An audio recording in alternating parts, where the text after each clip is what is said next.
Hello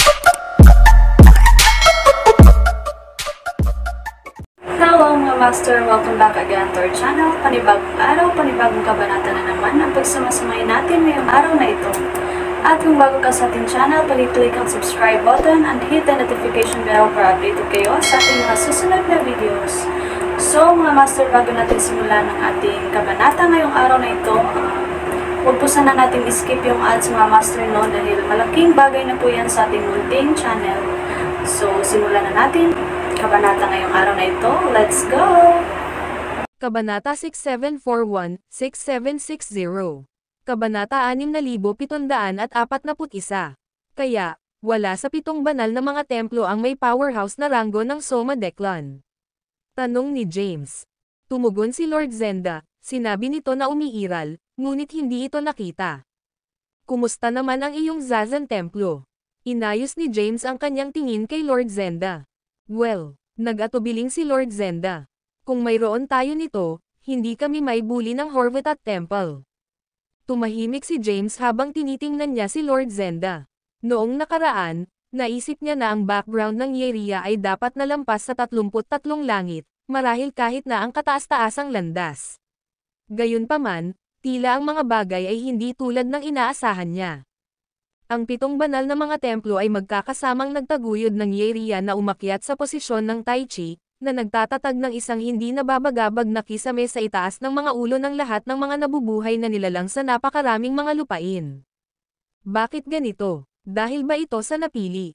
Isinasaalang-alang ang 10 banal na templo ng pag-uugali sa mga buhay sa mahusay na lupang pangkasaysayan, ang katotohanan na maaari nilang piliin si Yeria, na ipinanganak bilang isang buhay na nilalang, tulad ng Tai Chi ay walang alinlangan na nagtago ng isang makabuluhang lihim. Pag-iisip nito, tinanong ni James, ito ba ay, ang isa pang sekta sa ang mahusay na lupain ng historial? Panipi. Oo, tumanggaw si Lord Zenda. Bilang karagdagan sa aming Zazan Temple, mayroon ding templo ng Zephyr Temple at Yerovale.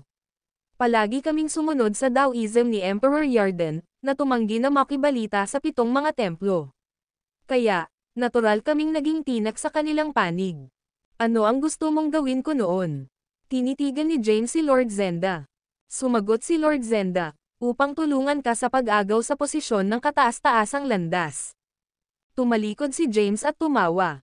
Hindi ako higit pa sa isang mababang buhay na nilalang sa iyong mga mata. Bakit mo gusto ang napakataas na ambisyon mula sa akin? Orihinal na, hindi kami makagambala sa bagay na ito, ngunit ang Horvatat Temple ay mayroon ng isang napili. Kung umakyat siya sa kataas-taasang landas, kung gayon ang ating pagpilit sa Taoism ni Emperor Yarden ay tunay na hindi maiiwasan, dali-dali na ipinaliwanag ni Lord Zenda. Nanatiling tahimik si James nang marinig niya ito, pagkatapos ay dahan-daang lumingon upang tumingin sa labas ng pangunahing bulwagan. Naniniwala siya kay Lord Zenda.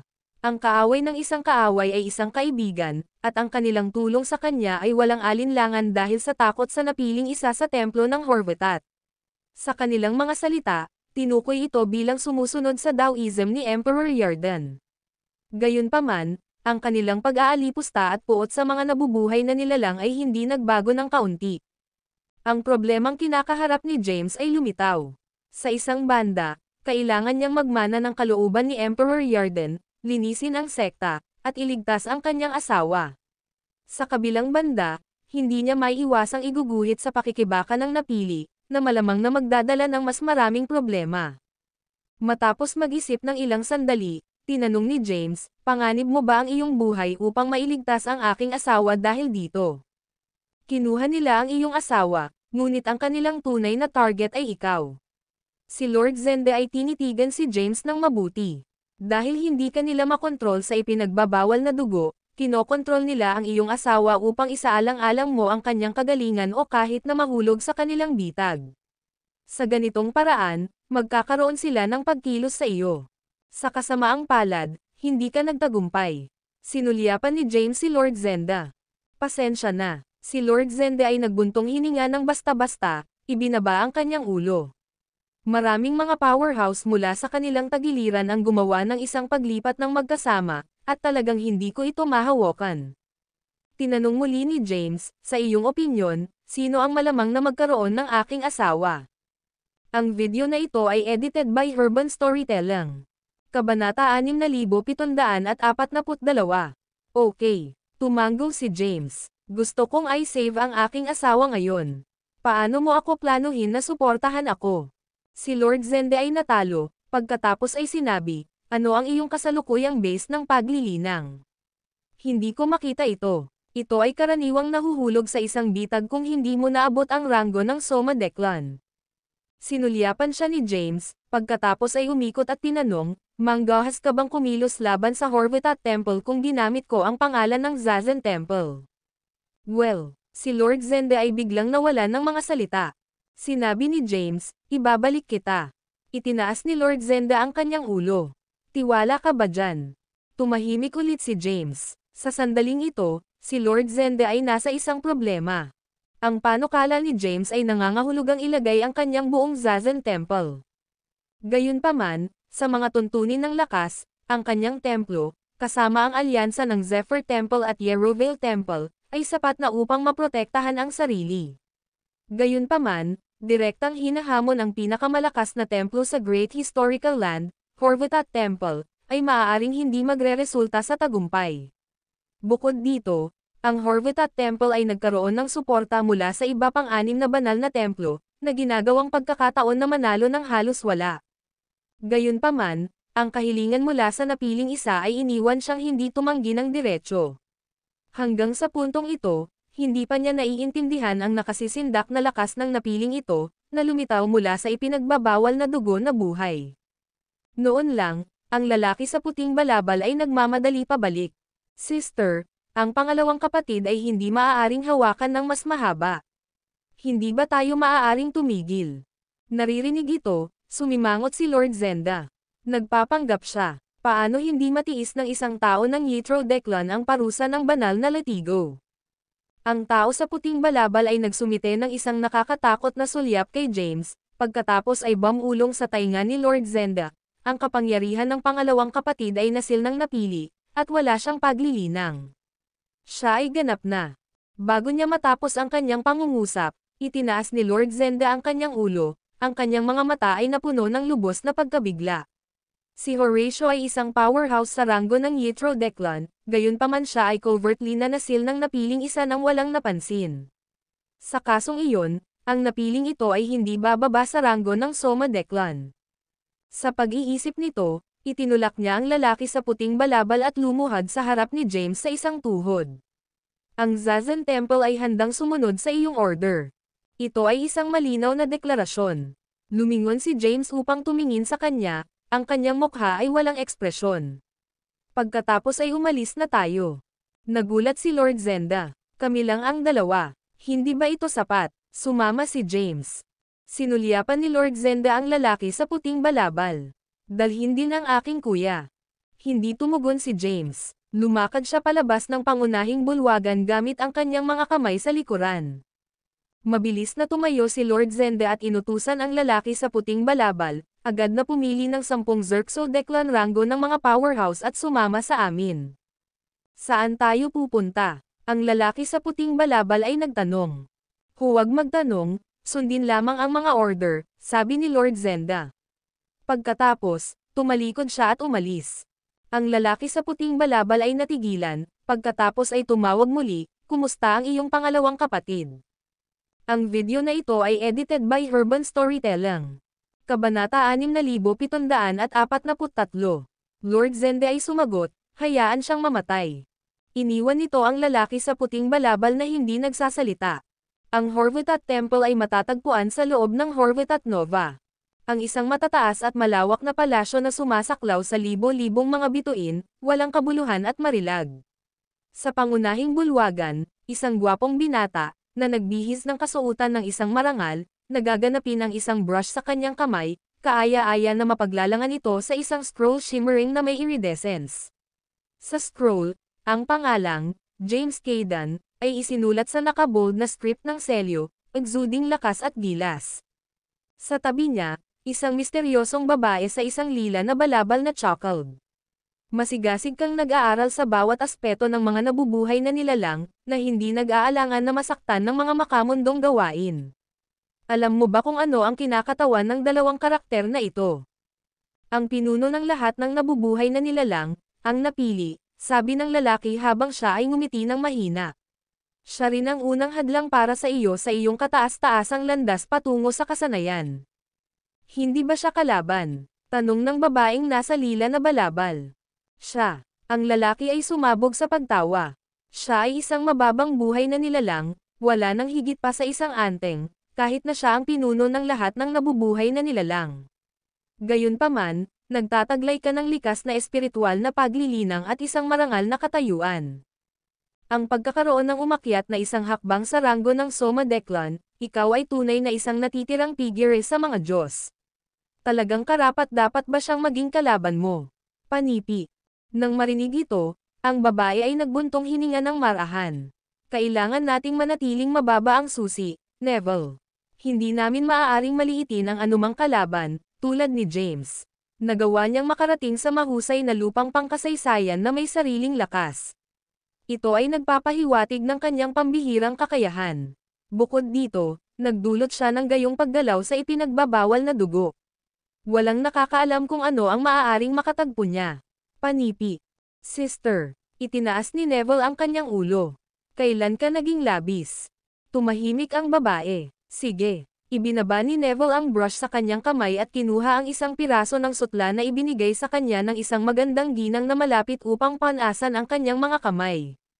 Kung ayaw mong kumilos, at ang mga lumang fox ng 6 na banal na mga templo ay naglalaro sa magkabilang panig, pupunta ako sa Zymergy at hilingin kay Yeria na makitungo sa kanya, pag-alis ng iyong mga alalahanin. Gaano ka manggahas? Biglang nagalit ang babae. Mayroon kaming isang kasunduan sa Zymergy. Ang Yeria ay Tai Chi ngayon at hindi maaaring pumasok sa mahusay na lupang pangkasaysayan. Napabuntong hininga si Neville. Itinapon niya ang sutla sa magandang ginang, na nahuli ito ng walang kahirap-hirap. Itinapon ko ito sa iyong mukha, at nang ahas ka pa ring mahuli ito. Tumalikod si Neville at hinawakan ang ginang.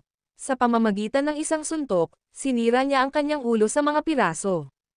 Nakakakita ng malupit na eksena ng laman at dugo, ang babae sa lilang balabal ay mabilis na tumalikod, ang kanyang mga browser ay lumabo. Isang ignorante ant, sinipal ni Neville ang bangkay ng ginang sa lupa bago lumapit sa babae sa lilang balabal. Personal ba akong pumunta sa ipinagbabawal na dugo? Hayaan mo na. Umiling-iling ang babae, naglalakad sa gilid at nakaupo. Pupunta siya sa akin. Sa sandaling natapos na siyang magsalita, isang matandang lalaki ang nagmamadali at lumuhad. Ulat, dinala ni Lord Zenda ang mga tao at nagdudulot ng kaguluhan sa Porma Sayon. Nais nila na ibigay sa amin ang gobernador ng Yin. Ang babae sa lilang balabal ay biglang tumayo. Lord Zenda. Ang babaeng ito ay hindi alam ang kanyang mga limitasyon, Neville sneered. Siya ay talagang nagmamadali sa kamatayan, hindi ba? Gamit nito, lumingon siya sa babae sa lila na balabal. Sister, manatili sa labas nito. Hayaan mo akong may bulalas ang aking mga pagkabigo. Nang matapos siyang magsalita, nagbago siya sa isang guhitan ng lilang ilaw, mabilis na lumalabas sa pangunahing bulwagan. Ang video na ito ay edited by Urban Storytelling. Kabanata 6744. Outside ang proteksyon na pagbuo ng Horvath Temple. Sa ilalim ng kontrol ni James, pinangunahan ni Lord Zenda ang isang pangkat ng Yitro Declan rango ng mga powerhouse, kasama ang lalaki sa puting balabal, na lumalakad sa walang bisa na may kakilakilabot na aura. Handa na sila sa labanan. Habang hinamon nila ang Horvath Temple, 12 ng mga mahiwagang powerhouse ang biglang lumitaw mula sa loob ng pagbuo nito, na kinakaharap ni Lord Zenda at ang kanyang grupo sa isang standoff. Nangunguna sa kanila ay sina Sherman at Manny, ang tinaguriang mga envoy na nakatagpo ni James nang una niyang pumasok sa mahusay na lupang pangkasaysayan. Nakatitig sa ipinapataw na si Lord Zenda at ang kanyang mga kasama, ang mukha ni Sherman ay nagdilim habang sinabi niya, Lord Zenda, hindi mo pa naayos ang marka para sa pag-agaw ng aming napili. Ngayon ay dumating ka sa Horvath Temple upang makagulo. Hindi ba masyadong marami? Ito ay labis. Malamig na sinabi ni Manny tulad ng dati. Si Lord Zenda ay hindi nagpakita ng interes na makisali sa kanila. Gayunpaman, ang lalaki sa puting balabal na nakatayo sa tabi ng kanyang sneered, sa tingin ba ng Horvath Temple ay mapipigilan ito sa amin sa pamamagitan ng paglabas ng isang pangkat ng mga powerhouse ng ranggo ng Xerxodeclan? Huwag maging mapagmataas, Lord Zoltan. Tiningnan ni Sherman ang lalaki sa puting balabal.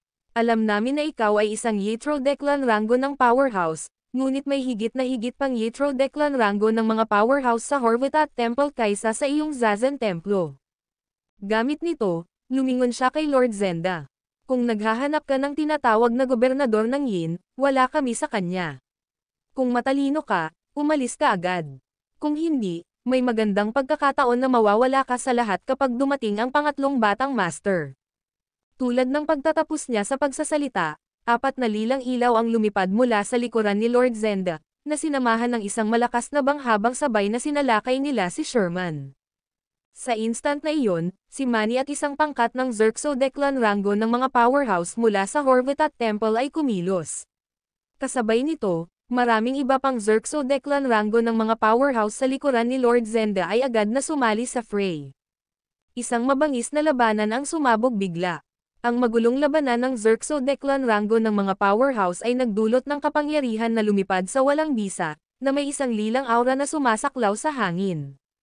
Ang langit at lupa ay tila nagbabago ng kulay, at maging ang proteksyon na pagbuo ng templo ng Horvath ay sumabog na may isang nagliliwanag at banal na ilaw. Tulad ng ranggo ng mga powerhouse ni Xerxodeclan, si Lord Zenda at Lord Zoltan ay hindi gumawa ng isang paglipat. Napansin nila ang labanan mula sa isang mahusay na posisyon, tulad ng sa kanilang mga mata, ang mga powerhouse na ito ay hindi katumbas ng kanilang pagsisikap. Gayunpaman, ang nakatago sa likuran nila ay isang sobrang powerhouse. Si James, na pumasok sa mode ng stealth upang maitago ang kanyang aura. Sa panunood ng labanan sa unahan, nakipag-usap si James kay Lizzie sa pamamagitan ng paghahatid ng boses. Nadama mo ba ang anumang mga powerhouse ng ranggo ng Xerxodeclan? Hindi, biro ni Lizzie. Sa base ng paglilinang ng ranggo ng Declan, alam ng karamihan sa mga bihasang mandirigma kung paano itago ang kanilang aura. Mahirap makita ang mga ito gamit lamang si Zen. Tumango si James. Hindi lamang ang kanyang Zen ay hindi nakakakita sa kanila, ngunit kahit na ang kanyang kaguluhan na si Yin Yang ay nabigo na gawin ito. Hindi niya rin maramdaman ang aura ni Thea. Marahil, ang mga Chaos Yin Yang Eyes ay maaaring kailanganin na ma-upgrade at linisin, o marahil kailangan nilang pagsamahin sa iba pang mga kapangyarihan. Gayun din, marahil si Thea ay wala sa Horvath Temple. Noon lang, ipinadala ni Lizzie sa pamamagitan ng boses, isang Xerxodeclan rank powerhouse ay darating. Bago bumagsak ang kanyang mga salita, maraming mga lilang ilaw ang bumaril mula sa Horvath Formation sa unahan, agad na nagbabago sa isang dagat ng lila na enerhiya ng Taybak na ganap na nakapaloob sa larangan ng digmaan kung saan nakikipaglaban ang mga powerhouse. Boom! Boom! Boom! Sa gitna ng tuloy-tuloy na pagsabog ng lupa at ang mga guhitan ng enerhiya ng lilang Taybak na dumadaan, ang mga Xerxodeclan ranggo ng mga powerhouse na nakikibahagi sa labanan na hindi matatag sa kanilang base ng paglilinang ay nagsimulang sumabog ng paisa-isa. Ang laman at dugo ay lumipad sa lahat ng dako, at kahit na ang mga makapangyarihan ay malubhang nasugatan, dumura ng dugo habang nahulog sila sa walang bisa at bumagsak sa mga hindi nagbabadyang bundok. Ang nakakatakot na eksenang ito ay nagtaka sa parehong Lord Zenda at Lord Zoltan. Si James, na nakatago sa walang bisa, ay nag-furrow ng kanyang mga browser. Siya ay medyo walang awa, umaatake kahit na ang kanyang sariling mga tao ay walang pasubali.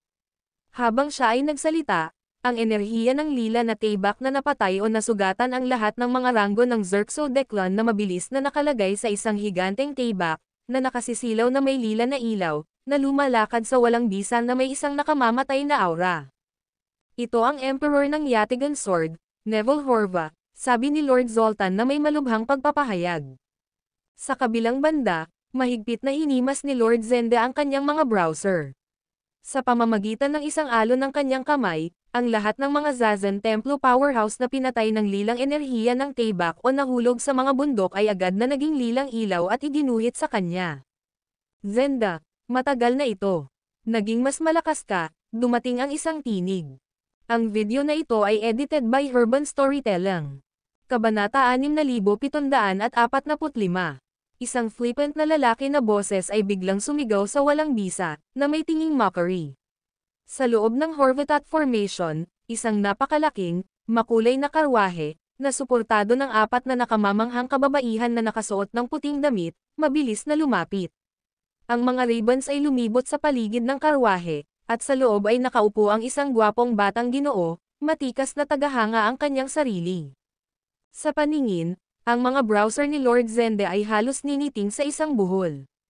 Samantala, hindi mapigilan ni James ngunit nanunuya, ano ang isang show-off, ang tinatawag na Emperor ng Yatigan Sword. Hindi kasing dash tulad mo, bulong ni Lizia. Ang kanyang karwahe ay medyo kawili-wili. Gusto mo bang agawin ko ito upang sumakay ka? Mahinang tumugon si James at tumugon sa pamamagitan ng paghahatid, hindi ako makakainis sa gayong kamangmangan. Sa sandaling ito, naayos ni Lord Zenda ang isang malamig na titig sa lalaki sa karwahe at nagsalita ng matindi, Neville Horvath, isuko ang gobernador ng Yin. Marahil ay maiiwasan natin ang isang labanan. Agad na nag-spark ang mga mata ni Neville. Ano ang sinabi mo? Ang gobernador ng Yin, isa sa 3 pinakamagagandang kababaihan sa napakaraming mga lupain, kahit na mas nakamamanghang kaysa sa iyo. Ito ay iniwan si Lord Zenda na hindi nagsasalita. Nasaan siya? Sino ang nakakita ng gobernador ng Yin? Itinaas ni Neville ang boses niya. Pumunta ba siya sa Horvath Temple? Sa kanyang mga salita, ang 4 na kababaihan na sumusuporta sa karwahe lahat ay yumuko ang kanilang mga ulo, malinaw na napuno ng takot, hindi nang ahas kahit na huminga. Si Lord Zenda ay lumaki ng walang tiyaga at sinabi ng mahigpit, Neville Horvath, wala akong oras para sa walang imak na pag-uusap. Hayaan ang iyong kapatid na lumabas. Inihayag ni Neville ang natitiklop na tagahanga sa kanyang kamay at biglang sumabog sa pagtawa na puno ng pagmamataas, pangungutya, at disdain. Galit na galit si Lord Zenda. Agad niyang tinawag ang isang gukan na may alon ng kanyang kamay. Habang ang mga pinong daliri ay lumusot sa mga string, hindi mabilang na mga tala ng lila ang lumakas patungo sa Neville. Nakaharap sa eksenang ito, si Neville ay nagngangalit at kumaway sa kanyang tagahanga. Ang tagahanga ay nagpakawala ng isang sinag ng lila na ilaw na nag-flash sa mga tala at sumabog sa isang kulog na dagandong. Namangha si Lord Zenda, ang kanyang mga mata ay napuno ng kawalan ng paniniwala. Samantala, tumawa si Neville. Zenda, nakakakuha ka ng walang tiyaga. Orihinal na, nais kong mahalin at protektahan ka, marahil ay gawin ka kong kapareha, ngunit tila sabik ka na. Well, kakailanganin ko na lang kayo. Sa pamamagitan ng mga salitang ito, inalog ni Neville ang kanyang iba pang kamay, at ang higanteng lila na taybak na nasuspine sa walang bisa na pagbaril patungo kay Lord Zenda sa bilis ng kidlat. Out, sister! Nagmadali si Lord Zoltan na tumayo sa harap ni Lord Zenda at pinakawalan ang isang mabangis na isang kulog na dragon na sinamahan ng lilang enerhiya na sumabog at nakipag-ugnay sa paligid ng papasok na lila na ilaw na taybak. Zoltan! Umungol si Neville, paano mo sinubukan na pigilan ako? Gamit nito, pinakawalan niya ang isang nakasisindak na enerhiya na gintong lila, na nagiging sanhi ng mabilis na pag-ikot ng lila na ilaw. Boom! Ang isa pang pagsabog sa lupa. Ang swirling sword ay kumalas sa entwined lilang dragon at muling sumulong muli ng hindi maihahambing na bilis at momentum, na direktang naglalayong para kay Zoltan. Sa instant na iyon, kumilos muli si Lord Zenda. Sa pamamagitan ng isang pag-click ng kanyang mga daliri, siya ay nakaklamp down sa taybak na mabilis na papalapit sa Zoltan, na nakapaloob ito sa isang halon ng lila at puting ilaw. Ang lila na ilaw na taybak ay 1 pulgada lamang ang layo sa tiyan ni Zoltan. Nabigla si Zoltan. Naglabas siya ng isang bibig ng dugo, ang kanyang mga mata ay napuno ng kawalan ng paniniwala. Ang video na ito ay edited by Urban Storytelling. Kabanata 6746. Ang taybak na yatigan na pinigilan ang mahusay na lupang pangkasaysayan ay hindi iyon kahanga-hanga, sabi ni Lord Zenda.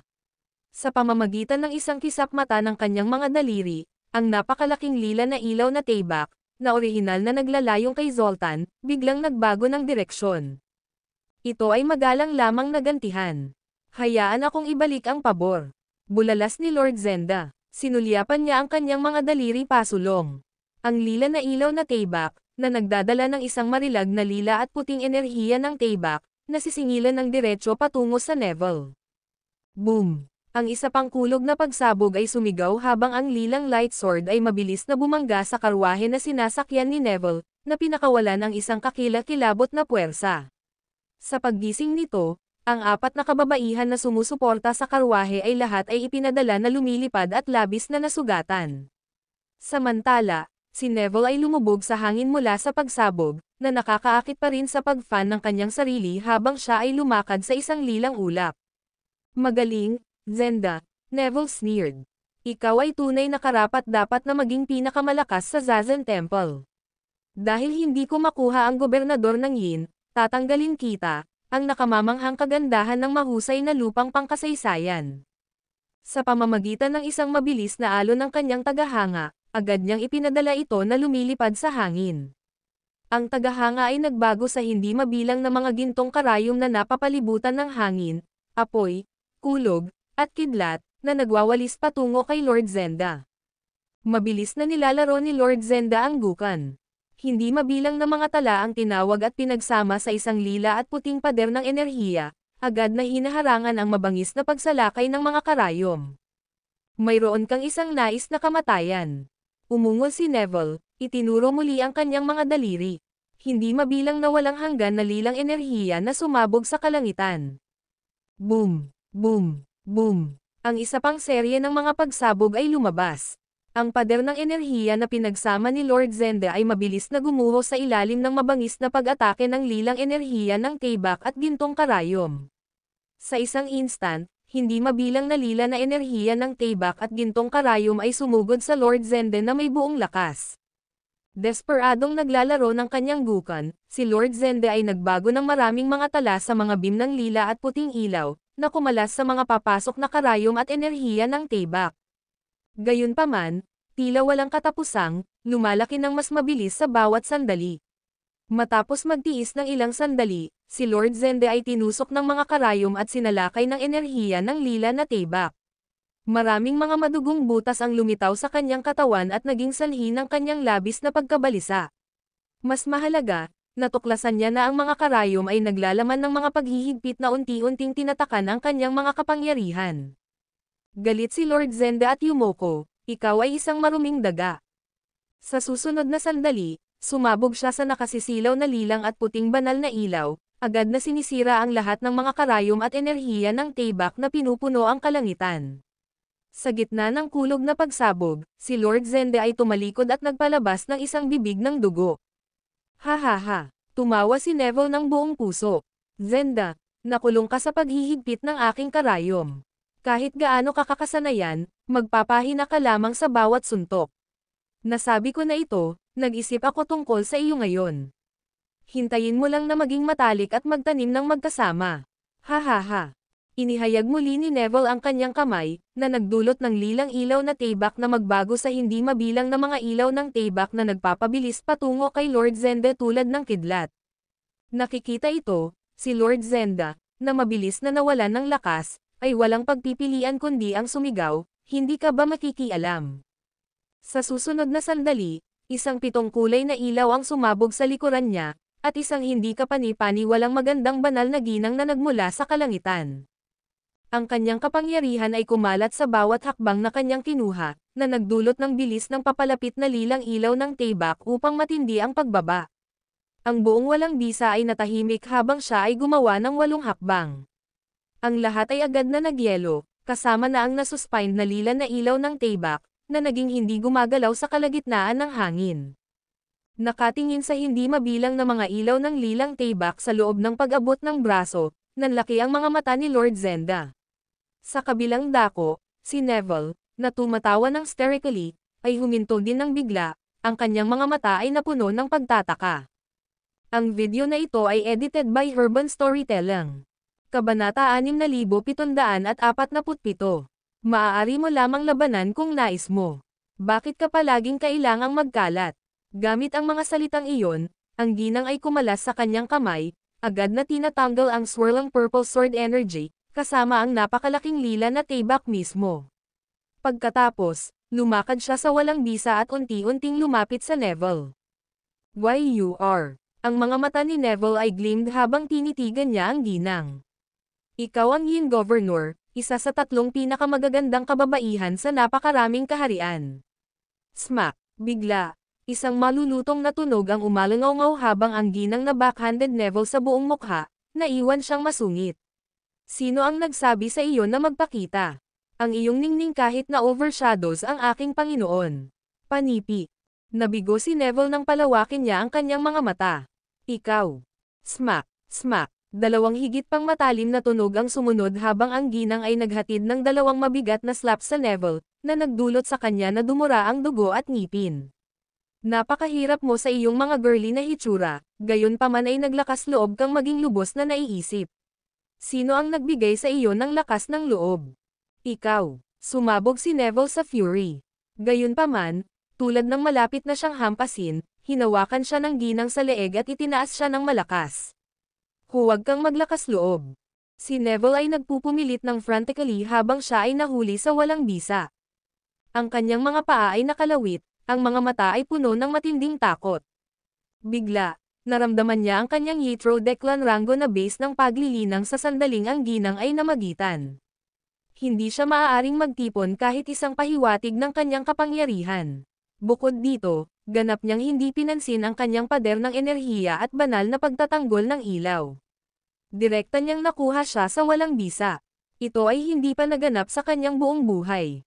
Nagtataka siya kung ang babaeng ito ay isang powerhouse ng rango ng Soma Declan. Habang nahanap niya ang kanyang sarili na hindi makapagpalaya, sumigaw si Neville kay Lord Zenda. Zenda, saan mo tinawag ang halimaw na ito? Ang labis na nasugatan na si Zenda ay lubos na nababagabag sa eksena bago din siya.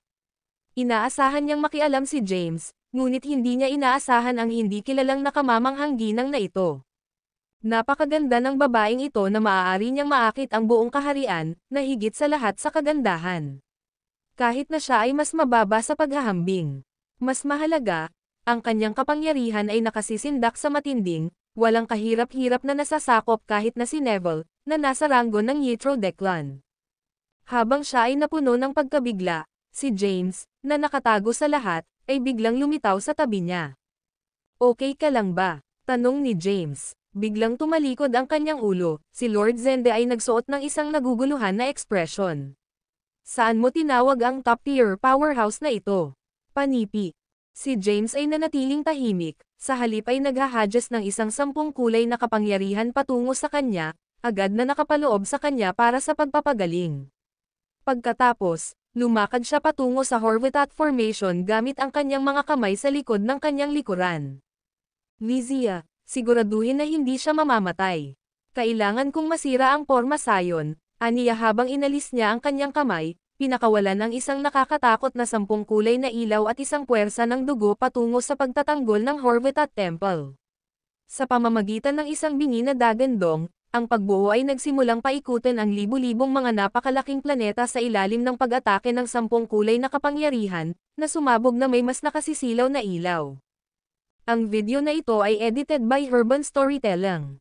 Kabanata 6748. James ay lumakad dito, ang kanyang mga kamay ay nakabukas habang iginuhit niya ang isang malaking mapula na ilaw na orb counterclockwise, na pinakawalan ang isang nakasisindak na 10 kulay na banal na ilaw. Bigla, ang libu-libong mga planeta na umiikot ng mabilis sa paligid ng Horvatat Formation ay nakuha ng hindi mabilang na 10 kulay na banal na ilaw, unti-unting binabaligtad ang kanilang nakaraang pag-ikot sa orasan. Ang susunod na segundo, ang napakalaking palasyo ng templo ng Horvatat ay sumabog na may kulog na mga roars. Ang kulay ng kalangitan ay agad na nagbago, at ang lupa ay mabilis na nanginginig, na parang nag-sign sa pagtatapos ng mundo. Ang mga nasa loob ng templo ng Horvatat ay nagpanik at nag-scrambled upang magamit ang kanilang mga kapangyarihan sa pagtatanggol sa gitna ng pag-ilog at nanginginig na mga bundok. Sa kabila ng kanilang mga pagsisikap, sila ay itinapon pa rin sa pamamagitan ng nakakatakot na pagkaraan, na nagpapanatili ng mabibigat na pinsala at pag-ubo ng dugo. Sa itaas ng malawak na palasyo ng Horvatat Temple, isang kaaya-aya na lilang silhweta na napapalibutan ng mga flashes ng lila na ilaw na pinalaki sa hangin, na nagpapalabas ng isang pambihirang aura. Sa sandaling siya ay lumitaw, ang kanyang katawan ay mabilis na nagkakalat ng lilang ilaw, agad na ihinto ang pag-ikot ng libo-libong mga planeta na umiikot sa counterclockwise. Kasabay nito, ang nakaraang mga panginginig ng templo ng Horvatat ay tumigil sa isang instant. Ang ganitong kakilakilabot na kapangyarihan. Si James ay ipinadala sa pamamagitan ng boses sa Lysia. Ito ay dapat na tumugon si Lysia. Master, iwanan ang babaeng ito sa akin. Pinagmasdan mo si Neville, makikipag-usap ako sa kanya, sabi ni James.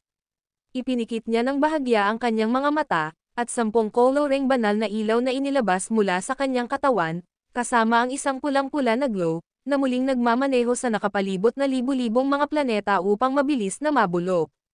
Sa isang iglap, ang langit at ang lupa ay nanginginig muli, ang mga bundok ay gumuho, at kahit na ang napakalaking palasyo ng Horvatat Templo ay nanginginig ng marahas, na tinutunaw sa gilid ng pagbagsak. Nakakakita ng tumindi na 10 kulay na kapangyarihan na ito, ang lila na silweta na lumalakad sa Grand Palace ay biglang hinawakan ang kanyang mga kamay, at agad na 12 Lysorian Towers na sumisigaw na may sagradong ningning ay lumitaw sa paligid niya. Ang isang malawak na chill ay mabilis na kumalat sa lahat ng mga direksyon habang ang 12 tower ay mabilis na bumagsak. Kasunod nito, sa ilalim ng lila na silweta, ang mga alon ay sumulong at isang sobrang baha na pumuno sa kalangitan ay nagmamadali patungo kay James na may bilis ng kidlat. Nang makita ang eksenang ito, sumimangot si James. Agad niyang pinalipat ang pinakamalapit na 3 planeta upang makagambala. Ang nagulat sa kanya ay ang 3 mga planeta ay agad na nagyelo nang makipag-ugnay sila sa surging baha. Bukod dito, ang natitirang baha ay umapaw sa mga nagyelo na mga planeta at bumaba sa kanya mula sa itaas, na patuloy na sinalakay siya. Sa pamamagitan ng isang malamig na snort, agad na isinagawa ni James ang hakbang sa Terrace Astride, na nagsasagawa ng 8 magkakasunod na hakbang pasulong. Sa isang iglap, ang 10 kulay na banal na ilaw sa ilalim ng kanyang mga paa ay lumawak muli, malakas na hadlangan ang baha na pumuno sa kalangitan. Sinamahan ng malulutong na tunog ng pag-crack, ang nakablock na baha ay mabilis na nakalagay at nagyelo. Ang buong napakalaking palasyo ng templo ng Horvatat ay nagyelo din sa loob nito. Kinalat ni James ang kanyang mga kamay, at ang libo-libong mga planeta na nakapaligid sa Horvatat Temple ay agad na nakolekta sa kanya. Habang ang nakapalibot na lila na ilaw ay mabilis na umatras, ang proteksyon na porma sayon na nagbabantay sa Horvatat Temple sa wakas ay nasira. Para kay James, ang pagsira sa pagbuo ay nangangahulugang tagumpay, ngunit para sa lilang silweta, na pinoprotektahan ang napakalaking palasyo ng Horvatat Templo ay isang tagumpay din. Ito ay isang pantay na pagtutugma ng paghaharap, na ginagawang mahirap matukoy ang isang nagwagi, na sa huli ay humahantong sa kasalukuyang standoff. Sa isang kamay sa likuran ng kanyang likuran, si James ay lumulutang ng marilag sa walang bisa. Ang lila na silweta na nakalagay sa isang kaaya-aya na babae sa isang lilang balabal, ang kanyang mukha ay tinakpan ng puting gauze, na nakatayo sa frozen na palasyo ng Horvatat Temple, napapaligiran siya ng lila na banal na ilaw. Si Neville, na ginawang bihag ni Lysia, ay nagmadali na sumigaw, "Sister, patayin mo sila." Ang awtoridad at dangal ng Horvatat Temple ay higit sa lahat at hindi dapat mapahiya ng iba. Habang siya ay nagsalita, sinaksak ni Lysia ang kanyang kamao na mabangis sa kanyang mukha. "Sinabi ko sa iyo, itigil ang whinang. Bakit hindi mo maiintindihan ang mga simpleng salita? Kung magagawa talaga ng iyong kapatid na iyon, lahat tayo ay magagawa. Sa iyong katalinuhan, ang Horvatat Temple ay hindi nakakailanganin ang sinuman namang insulto. Ang iyong pag-iral ay isang insulto na, Neville Sithead with Hears." Tinangka niyang umakyat mula sa walang bisa, lamang na mapilit na mapunta sa pamamagitan ng Lysia na may isang clank. Nakakakita ito, ang mahiwagang babae sa lilang balabal ay dahan-daang pinapalakpakan ang kanyang kamao. Pinili ng isa, "Kung mayroon kang isang isyo, lumapit sa akin. Wala itong kinalaman sa aking kapatid." Ang video na ito ay edited by Herban Storytelling. Kabanata 6749. James ay sinabi ng mahinahon, "Ang taong kaalamang mo ako, wala itong kinalaman sa aking asawa. Pakawalan siya, o ako ay madugong templo ng Horvatat." Panipi. Nang marinig ang mga salita ni James, ang misteryosong babae ay nag-furrow ng kanyang mga browser. "Ang asawa mo. Huwag maglaro ng pipi. Si Lord Zende sa likuran ni James ay mahigpit na nagsalita, ang 6 na banal na mga templo sa ilalim mo ay nakuha ang gobernador ng Yin. Siya ang lupang pangkasaysayan.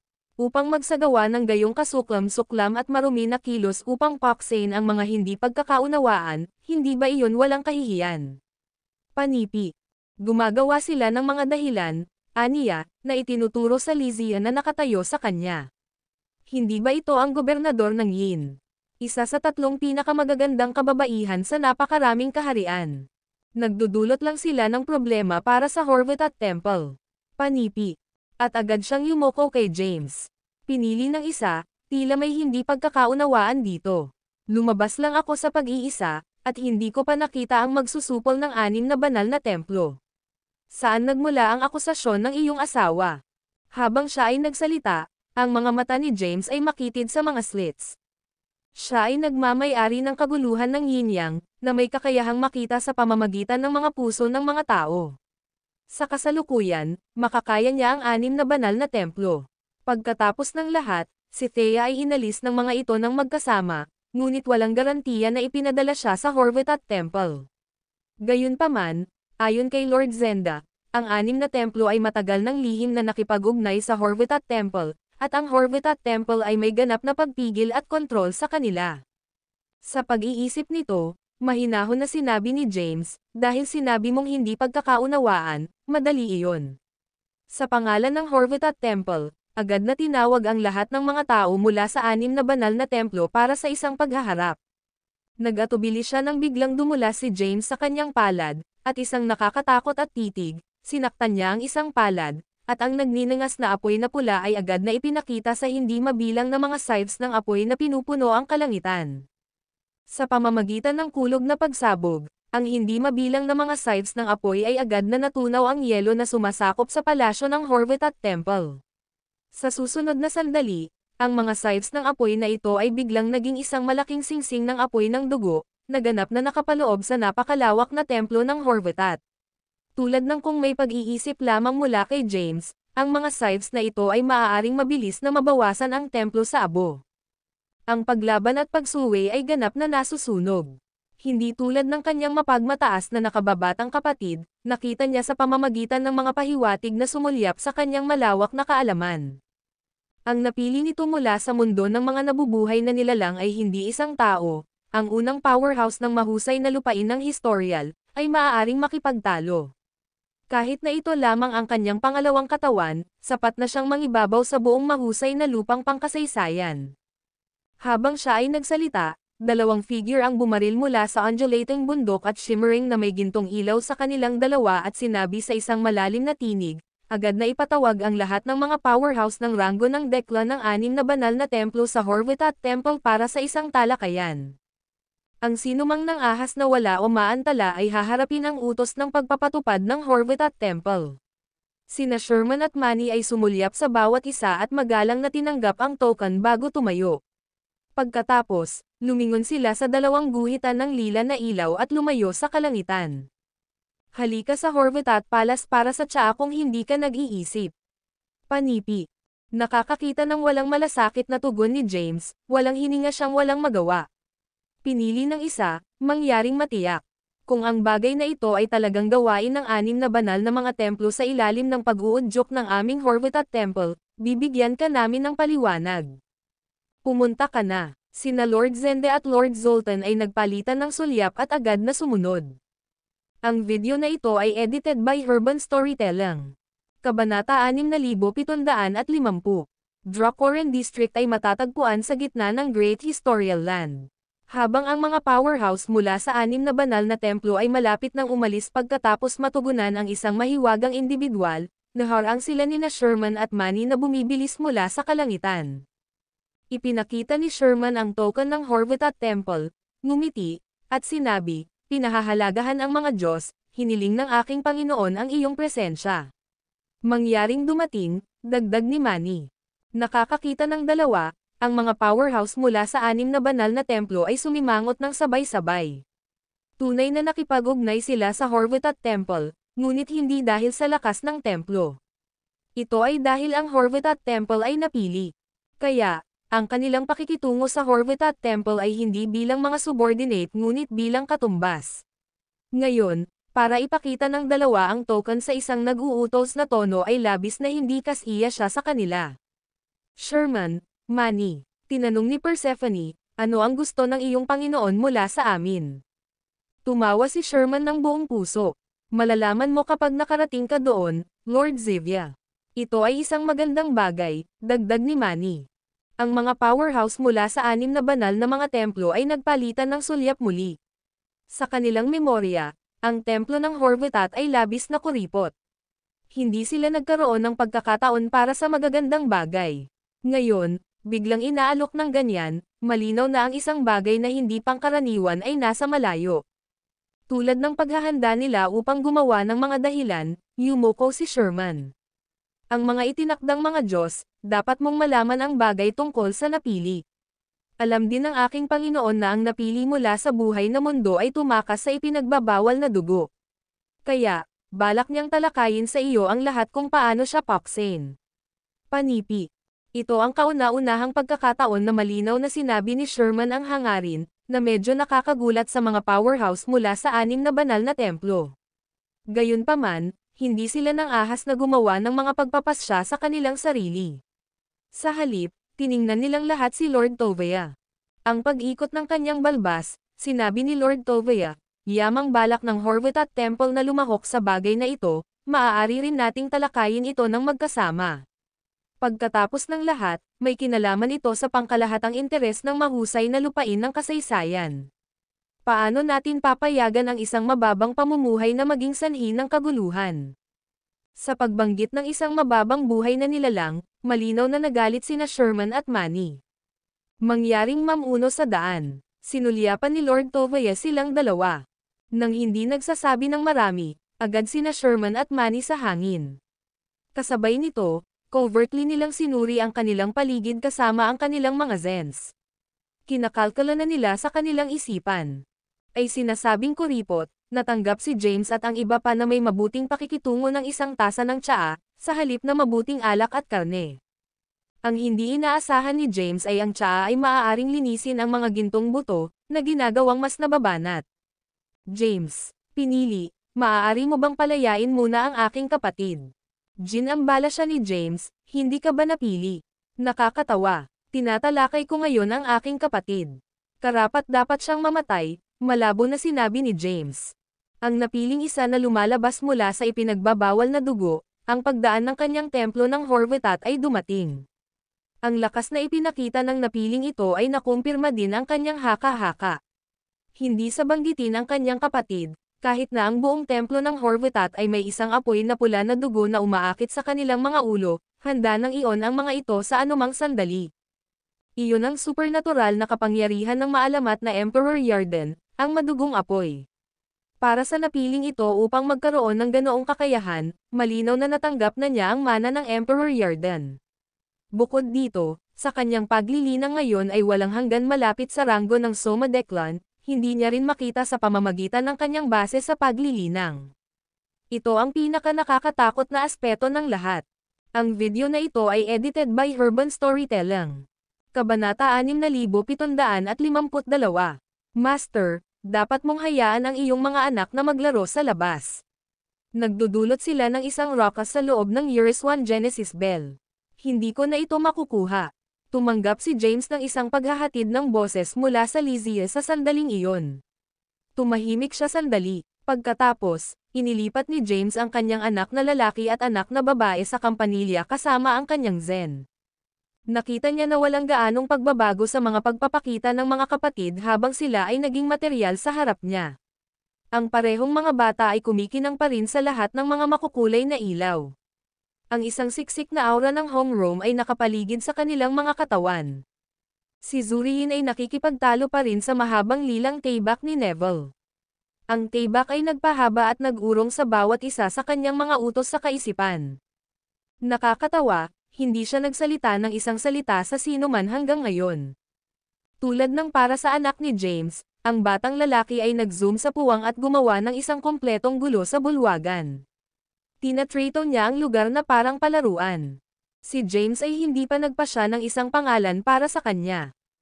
Ay lihim na naalarma. Hindi niya inaasahan na ang napili ay magkakaroon ng 2 anak na homeroom na kasama niya. Kahit na walang kaalaman at kaalaman ni Emperor Yarden, maaari pa ring umakyat si James laban sa sinuman sa mahusay na lupang pangkasaysayan kung ginamit niya ang mga kapangyarihan ng mga batang homeroom. Hoy, magaling ang paglalaro, ngunit hindi mo masisira ang mga bagay sa lugar na ito. Kailangan nating sundin ang wastong pag-uugali, pinapaalalahanan ni James ang mga bata. Sa sandaling sinabi niya iyon, ang maling anak ni James ay bumaril kay Lord Zenda at nag-snock sa ilalim ng kanyang balabal, na nag-iwan ng isang landas ng mga makukulay na ilaw sa likuran niya. Ang patag na tummy ni Lord Zenda ay malaki ang naitala sa susunod na instant. Ang kanyang mukha ay hindi sinasadya na nakakapit sa kanyang tiyan at gumawa ng ilang mga hakbang pabalik. Ang kanyang mga mata ay bilugan sa takot. Sa kabilang banda, binigyan ni James ng isang napahiya na pagtawa. Hindi kanya masaktan. Medyo mapaglaro lang siya. Mangyaring patawarin mo siya. Tumingin si Lord Zenda kay James at ngumiti ng mapait. Wala akong magagawa kundi patawarin siya. Naglalaro siya kasama ang aking tunay na kakanyahan. Ang aking buhay ay literal sa kanyang mga kamay ngayon. Habang ang isang malabong enerhiya ng Taybak ay sumabog sa harap ng kanilang mga mata, ang lilang balabal na isinusuot kay James ay nagangat ng kanyang mga browser at nakarating sa kanyang mga paa. Ang katawan niya. Pagkatapos, lumakad siya sa labas ng bulwagan. Binaril ni James ang isang sulyap kay Zuriin. Zuriin, bastos iyon. Nanatiling tahimik ang batang babae.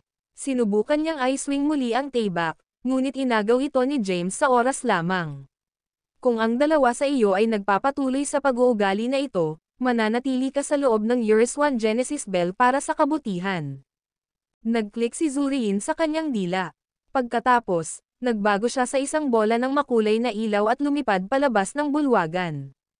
Ang maliit na tao sa loob ng tiyan ni Lord Zenda ay nagbago sa isang makulay na ilaw na bola at mabilis na sinundan ang kanyang kapatid. Medyo walang magawa si James habang pinapanood niya ang mga kapatid na umalis sa isa't isa. Sina Sherman at Manny ay nangyari na pumasok sa bulwagan sa sandaling iyon. Dahil sila ay pagbati sa napili. Sa palagay ko nakilala na namin dati. Nahulog sa kanila ang titig ni James. Kayong dalawa ay hindi ito magalang sa unang pagkakataon na nagkita kami. Nagpalitan ng sulyap sina Manny at Sherman at ibinaba ang kanilang mga ulo. Sige, nandito na ba sila? Tanong ni James. Mabilis na tumayo sina Sherman at Manny at tumango. Pagkatapos, sumulyap si Sherman sa paligid ng furtively at lumipat malapit kay James. Bulong niya ang ilang mga bagay sa tabi ng tainga ni James. Itinuwid ni James ang kanyang sarili pagkatapos makinig sa mga salita ni Sherman. Siya ay may isang malamig, nakamamatay na hitsura sa kanyang mga mata. Ang video na ito ay edited by Herban Storytelling. Kabanata 6751. Lord Zenda at Zoltan ay tumingin sa isa't isa ng maikli. Maaari nilang sabihin na may nangyari. Malapit na tanungin ni Zoltan si James kung ano ang nangyayari, ngunit pinigilan siya ni Lord Zenda. Maraming mga panauhin ang dumating. Natatakot ako na kailangan nating lumipat sa ibang silid para sa ngayon, sabi ni James sa pamamagitan ng mga clenched na ngipin. Pinangunahan ni Sherman at Manny si James sa isang mas maliit na silid na konektado sa bulwagan. Sina Lord Zenda at Zoltan ay mabilis na sumunod sa kanila. Sa likod ng mga ito, kinaladkad ni Lysia si Neville at pumasok din sa silid. Maya-maya pa, ang mga magsasaka mula sa 6 na banal na templo ay pumasok sa palasyo ng Horvatat. Medyo nagulat sila nang makita na wala ng ibang tao sa loob ng bulwagan. Gayunpaman, ang bawat isa sa kanila sa lalong madaling panahon ay nakahanap ng isang upuan at naupo kaagad. Ang mga miyembro ng Horvatat Temple ay laging kumikilos ng napakataas at makapangyarihan. Hindi ba nila maipakita sa amin ang kaunting paggalang? Well, mayroon silang isang taong napili. Iyon ang dahilan kung bakit ang iba pang mga templo ay hindi maaaring ihambing sa kanila. Panoorin ang iyong mga bibig. Nasa kanilang templo, pagkatapos ng lahat. Bakit ako dapat? Hindi ito tulad ng maaari pa rin silang kumilos na mayabang at superior sa paligid natin ngayon. Sinabi niya sa amin na pumunta dito ngayon. Mabuti kung maaari nating ayusin ang mga bagay sa isang sibilisadong paraan. Kung hindi, kailangan nating itakda ang mga bagay ng diretso at para sa lahat. Panipi. Habang ang iba ay nakikipag-usap sa gitna ng kanilang sarili, si Lord Tovea ay nakaupo nang nakapikit ang kanyang mga mata. Imposibleng sabihin kung ano ang nangyayari sa kanyang isipan. Bigla, sinampal ni Lord Xander ang kanyang kamay sa mesa sa tabi niya at tumayo. Saan ang impyerno ang mga tagapaglingkod? Hindi ba sila magsisilbi ng tsaa sa kanilang mga panauhin? Ang iba pang mga magsasaka ay nagpalitan ng sulyap at ngumiti nang makita ang paglabas ni Lord Xander. Ano ang gusto mo para sa tsaa, Lord Xander? Dapat ba akong maglingkod sa iyo mismo? Ang lahat ay bahagyang naabak ng isang walang pagbabago na tinig na babae na nagmula sa labas ng bulwagan. Ang mga gumawa ng mapot at nakakatakot na mga puna tungkol sa templo ng Horvatat kanina ay nag-scrambled sa kanilang mga paa. Tanging si Lord Tovea at Lord Xivia ang nanatili sa kanilang mga upuan. Habang naglalakad siya sa kanila, isang mapanganib na ilaw na nakasisilaw sa kanyang mga mata. Pagbati kay Lord Horvatat, ang mga kalalakihan ay yumuko sa kanya. Mabilang sa lahat ng tao dito ngayon para sa isang pagdiriwang o isang pagtitipon. Inipon ko kayong lahat dito upang magtanong tungkol sa kinaroroonan ng isang tao. Panipi. Ang kanyang tingin ay lumubog sa lahat ng mga mukha doon. Ang bawat tao'y maaaring maramdaman ang kanyang mga mata ay nanganak sa kanila. Ang gobernador ng Yin, alin sa iyo ang kumuha sa kanya? Kung malinis ka at ilabas ka ngayon, ang templo ng Horvatat ay hindi gagawa ng anumang aksyon laban sa iyo. Sa halip, gagantimpalaan ka namin ng walang bayad. Kung magpasya kang ipagpatuloy ang pagpapanatili ng kanyang hostage at I-claim na nagawa ito sa kaibigan at kasama sa sandaling makita ko sila.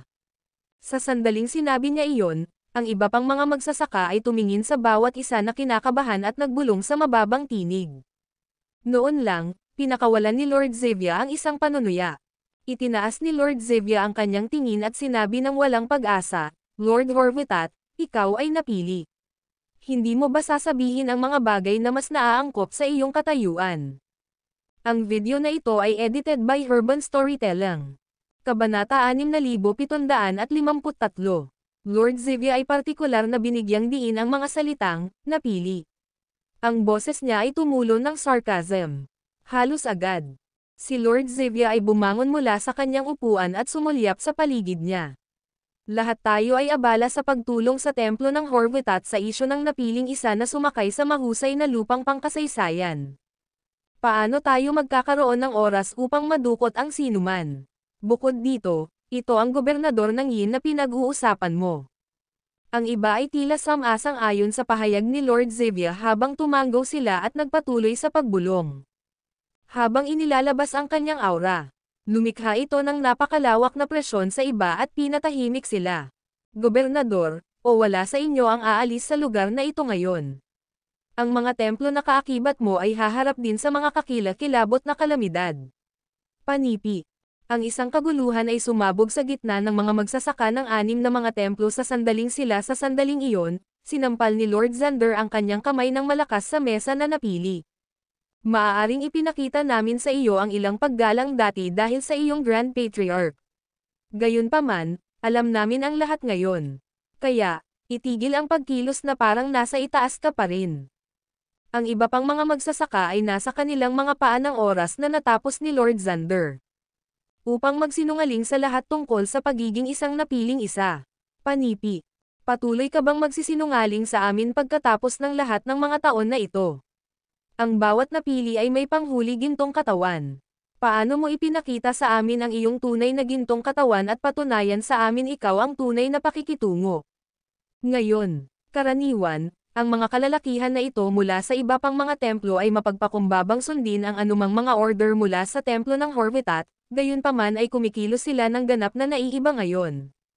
Mukhang hindi nila ito ginagawa lamang dahil sa kanilang mga hinala na siyang numero 1 magsasaka sa mahusay na lupang pangkasaysayan.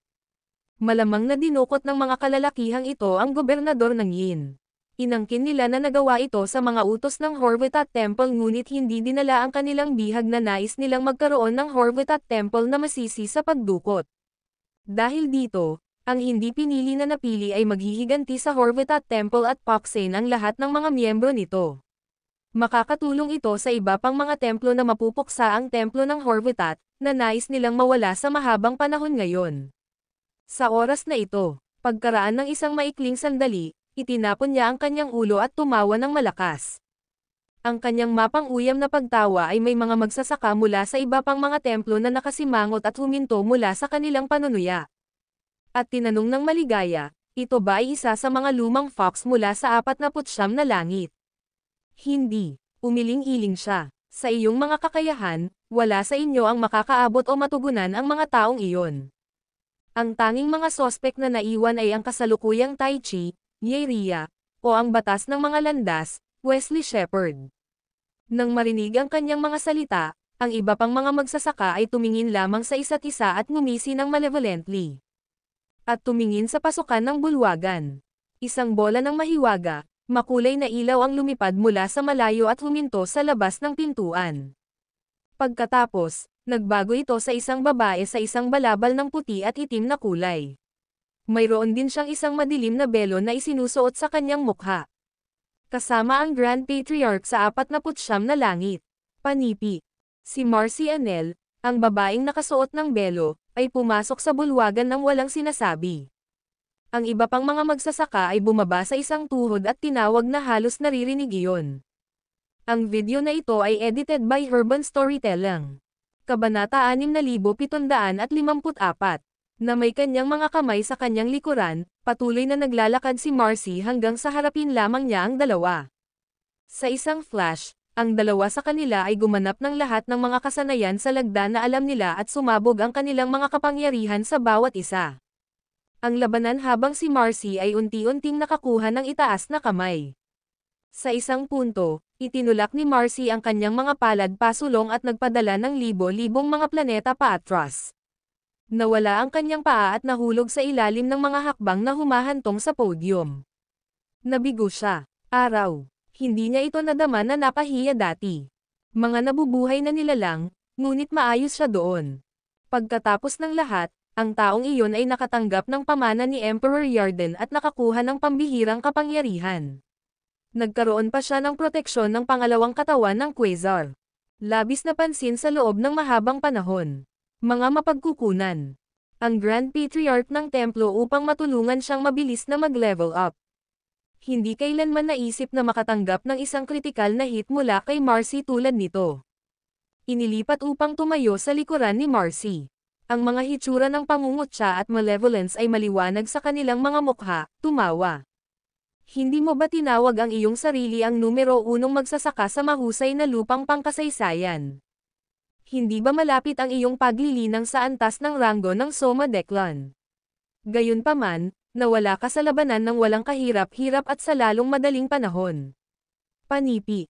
Nagagalit siya ng labis, kung hindi ito dahil nasugatan ako, ang pangkat mo ay hindi magtagumpay sa iyong mga plano.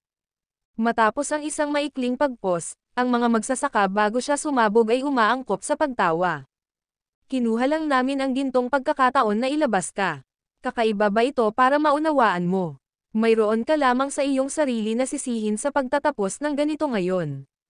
Paano maglakas loob ang Horvatat Temple na ikinulong ang tunay na napili mula sa mahusay na lupang pangkasaysayan upang magamit mo ang pamagat para sa iyong sariling pakinabang? Ngayon na ang napili ng Great Historical Land ay muling nakukuha ang kanilang kalayaan, ang Horvatat Temple ay haharapin ang iyong pagbagsak ngayon. Tama iyon. Nahulog ako sa iyong bitag. Gayunpaman, hindi nito iling ang templo ng Horvatat. Huwag kalimutan, mayroon kaming isang Grand Patriarch, na ang pinakamalakas na ranggo ng Soma Declan sa mahusay na lupang pangkasaysayan. Sinasabi mo pa rin na, kakaiba, mayroon siyang malalim na tinig ng isang tao sa kabila ng hitsura ng isang ginang. Kahit sino ay makakahanap sa kanya na nagsasalita tulad ng isang kakaibang paningin. Hindi ka kailanman patatawarin sa iyong nagawa. Panipi. Tumawa si Marcy ng isang malupit, masamang tawa.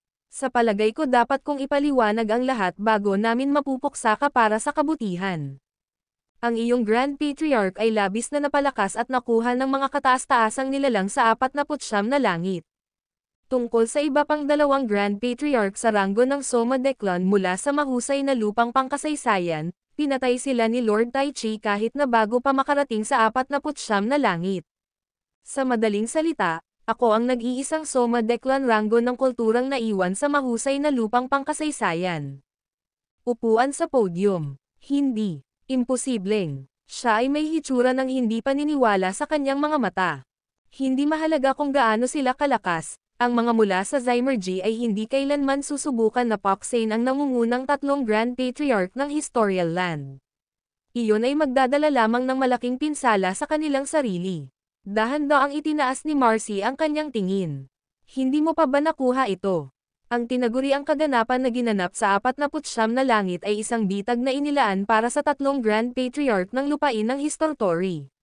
Panipi. Ang video na ito ay edited by Urban Storytelling. Kabanata 6755. Marcy ay nagpatuloy, ito ang kasalanan ng Horvath Temple. Ito ang kasalanan ng iyong mga kalalakihan na maging sobrang sakam. Gusto mo at ng iyong mga kalalakihan na makakuha ng kontrol sa buong mahusay na lupain ng Historial at ako, isang napili, upang labanan sa Zymergy. Hindi mo ba naisip tungkol dito? Mula nang lumipas ang 10 mga Panginoon ng dugo, hindi kami gumawa ng anumang bagong mga magsasaka sa ranggo ng Declan Mahayana sa mahusay na lupang pangkasaysayan. Kaya, sino ang iyong ipapadala upang laban kay Zymergy? Pinaplano mo bang umasa lamang sa kapangyarihan ng Waltraud at ang Vital Energy Appraisal? Kayo ay masyadong walang muwang. Sa mga mata ng mga ang mga kapangyarihan ay nasa itaas mo, lahat kayo ay madaling karne. Maaari silang palaging mag-alis sa iyo kung ano ang naiwan ni Emperor Yarden dahil hindi mo ito may pagtanggol. Panipi. Kaya, lahat kayo ay lihim na sinumpa ang katapatan sa mga nasa Zymergy. Naghihintay ka lang ng isang pagkakataon upang sakupin ang kontrol sa mahusay na lupang pangkasaysayan. Matalino ka. Inunat ni Marcy ang kanyang palad at tiningnan ang kanyang mga daliri. Nakakahiya na napagtanto mo ang lahat ng huli. Tumigas ang mga mata niya. Sige, tapos na ako sa pagpapaliwanag. Bibigyan kita ng 2 pagpipilian. Isa, maaari mong ibigay ang Waltraud Pearl ng Horvath Temple at maging kapareha ko para sa 2 paglilinang. Ay ekstrang lahat ng mga miyembro ng Horvath Temple bilang kapalit. 2, papatayin ko ang bawat miyembro ng Horvath Temple. Kung gayon, ihuhubad kita at hayaang makasama mo ang mga lalaki sa likuran ko. Pagkatapos nito, gagamitin ko ang iyong katawan upang makagawa ng isang kaldero. Panipi. Sa kabilang banda, ang mga magsasaka mula sa 6 na templo ay labis na nakakaintriga. Tumugon sila sa mga mungkahi ni Marcy nang may sigasig. Inaasahan kong pipiliin niya ang pangalawang pagpipilian. Magkakaroon tayo ng kasiyahan kung gagawin niya. Palagi siyang kumikilos ng napakataas at makapangyarihan. Gayun din, hindi niya kailanman ipinahayag ang kanyang tunay na hitsura sa iba. Ito ay kapana-panabik na paglalagay ng isang tulad niya sa pamamagitan ng iba't ibang mga pagpapahirap. Nais kong suriin ang kanyang katawan at alamin kung ano ang gumagawa sa kanya ng numero 1 magsasaka sa mahusay na lupang pangkasaysayan. Ako ay isang ginang, ngunit kakaiba akong makita kung paano siya mapipilit sa isang 2 paglilinang. Bago ako mamatay, nasaan ang Yin Governor? Tumawa si Marcy. Samantala, si Marcy ay may malabag na hitsura sa kanyang mga mata. Seryoso tungkol dito. Sumagot siya, isang envoy na ipinadala ni Lord Tai Chi ay inalis ang gobernador ng Yin kasama nila. Samantala, narito ako upang alagaan ang 2 gawain. Una, dapat kong sakupin ang kontrol ng 10 banal na templo ng land ng Historial. Pangalawa, papasok ako sa ipinagbabawal na dugo at paksain ang nakakainis na napiling isa, na nabubuhay din. Ang reaksyon ay iniwan si Marcy at ang iba pa. Horvath Temple ay hindi dinukot ang iyong asawa. Alam din natin kung nasaan siya ngayon. Ngayon na ang oras na parusahan mo ang mga tunay na nagkasala. Mga salita, sa sandaling iyon, ang mga ilaw ng Decachrome ay lumiwanag mula sa isang maliit na silid na konektado sa bulwagan. Kasabay nito, ang isang labis na malakas na enerhiya ay kumalat mula sa silid upang maabot ang bawat pulgada ng palasyo ng Horvath. Si Marcy at ang iba pa ay nakatitig sa mga makukulay na ilaw ng Werely. Ang ilan sa kanila ay tila kinakabahan. Kasabay nito, Ang mga kulay abo na ulap ay nagsimulang magtipon sa kalangitan sa itaas ng palasyo. Bilang isang pil ng mga kampanilya ay umalangaw-ngaw, isang sinag ng quasar banal na ilaw ay bumaba mula sa kalangitan at lumiwanag sa palasyo ng Horvatat. Ang video na ito ay edited by Urban Storytelling Ta. Kabanata 6756. Ano ang nangyayari? Bulalas ni Lord Zevia.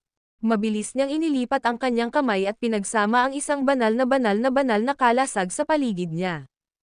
Ang iba pang mga magsasaka ay nagmadali na pinakawalan ang kanilang mga kapangyarihan pati na rin upang maprotektahan ang kanilang sarili laban sa mga kapangyarihan ng mga ilaw ng Decachrome, ang Quasar Light, at ang mga chimings ng kampanilya. Sa kasamaang palad, ang kanilang mga pagsisikap ay walang silbi. Karamihan sa mga ito ay grim-aced at nakasulat sa sakit. Hindi tulad ng iba, si Marcy na napili din ay nanatiling kalmado. Tumayo siya sa parehong lugar, hindi gumagalaw. Ang isang purplish gintong ilaw ay nakapaloob sa kanyang katawan. Gayunpaman, may makakakita mula sa kanyang mga mata na si Marcy ay nasa isang pagkabigla. Samantala, ang isang malabong figure na tulad ng tao na nagniningning na may mga ilaw ng Decachrome ng dahan-dahan habang ang figure ay kinuha sa aktwal na anyo, isang gwapong binata sa isang itim na balabal ang makikita na nakatayo sa podium na nakaharap sa karamihan. Nanlaki ang mga mata ni Marcy. Ang pangwakas na gintong katawan. Ikaw ang buhay na pinili na napili. James Caden, lumabas ka sa ipinagbabawal na dugo ng dugo. Hindi nag-isip si James sa sinasabi niya habang gumawa siya ng isa pang utos sa pag-iisip. Sa isang iglap, isang ilaw na pula ng dugo ang nag-iilaw sa puwang sa loob ng bulwagan. Ang mga malakas na ingay ay maaaring marinig habang sumabog ang mga light shield ng James. Ang mga magsasaka mula sa 6 na banal na templo ay nagsusuka ng dugo at bumagsak sa sahig. Maging si Marcy ay malapit nang mawala sa kanya na cool habang kinuha niya ang antas ng pinsala na sinuportahan ng mga magsasaka. Sa kanyang mga kapangyarihan bilang isang napiling isa, si Marcy ay walang talo sa mahusay na lupang pangkasaysayan. Gayunpaman, hindi niya maibigay ang Yitro Declan rango ng rango tulad ng mga kalalakihan na ito mula sa 6 na templo ng isang kritikal na suntok nang hindi gumagawa ng anumang pisikal na pakikipag-ugnay. Masasabi ni Marcy na nagmamay-ari si James ng napakalawak, hindi mababawas na kapangyarihan. Samantala, itinaas ni James ang kanyang mga palad at sinaksak sila. 2 nagniningning na mga tower ang tinawag mula sa kanyang tunay na gintong katawan agad. Pagkatapos, ang mga tower ay nagsimulang umiikot ng mabilis sa mga bilog sa paligid ni James. Ang isang bulag na ilaw ng lilam ng dugo ay na-radiated mula sa katawan ni James na halos agad. Ang ilaw ay pinalawak ng templo ng Horvatat at naglakbay sa buong lupang pangkasaysayan. Kalaunan, naabot pa nito ang gilid ng lupain ng Forlat. Kasabay nito, ang isang malilim na figure na napapalibutan ng mga itim at puting gas ay kinaladkad ang walang malay na Thea kasama habang isinugod nito ang daanan ng HUD sa ikalawang antas ng lupain ng Forlat. Ang figure sa lalong madaling panahon ay nakita ang mga pulang ilaw na nagmula sa malayo sa isang mataas na bilis. Agad itong dumulas at binaril sa pamamagitan ng mahiwagang porma sayon na inilagay sa paligid ng lupain ng Forlat. Habang nakatakas ito sa rehiyon ng demonyo, nagbago ang figure at ipinahayag ang tunay na hitsura nito. Ito ay Zachary. Tumawa ang lalaki. Ha ha ha. Maaari kang walang tugma sa lupain ng Forlat, James. Gayunpaman, nasa mundo ako ng Tai Chi. Mayroon din akong asawa. Wala kang magagawa upang saktan ako ngayon. Maaari mong subukang iwanan ang lupain ng Forlat upang patayin ako kung nais mo. Haha. Pagkatapos lamang, ang pasukan sa daanan ng HUD ay lumiwanag ng maliwanag na may ilaw na pula ng dugo. Ang ilaw ay bumaril patungo sa Zachary sa bilis ng kidlat. Ha? Ano? Ang mga mata ni Zachary ay umbok sa kakilakilabot. Sa isang flash, isang sinag ng pulang ilaw na tinusok sa katawan ni Zachary, na nag-iwan ng madugong butas sa kanyang dibdib. Si Zachary ay nag-cough ng isang bibig ng itim na kulay na dugo sa susunod na instant. Kasabay nito, siya ay naka-encapsulated sa isang bola ng pulang ilaw. Ang kanyang mukha ay nag-scrunch ng isang maikling sandali mamaya. Para bang siya ay nasa maraming sakit. Gayunpaman, hindi niya pinaluwag ang kanyang pagkakahawak kay Thea. James Caden. Bastard ka, gaano ka manggahas na sirain ang aking demonyong katawan. Makakakuha ako ng aking paghihiganti kahit na mamatay ako ngayon at muling ipanganak muli. Ang bola ng pulang ilaw na pagtrapong Zachary ay nagsimulang umiikot sa sandaling iyon. Ito ay isang nakakagulat na paningin habang ang pulang ilaw ay misteryosong hiniwa sa laman ng Zachary ng paulit-ulit tulad ng isang hilingan ng karne. Ang kanyang nakagagalit na mga hiyawan ay sumigaw sa lugar.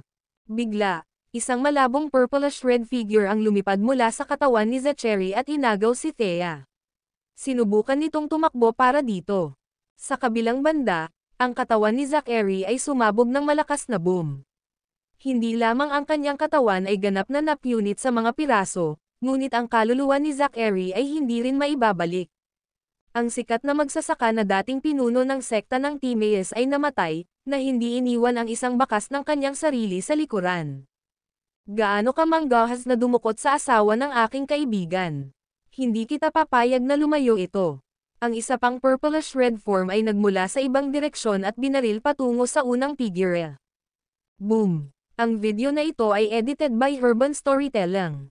Kabanata 6757. Ang mga dalawang purplish red figure ay bumangga ng malakas sa hangin. Ang puwersa na nabuo mula sa epekto ay nagtapon ng walang malay na Thea.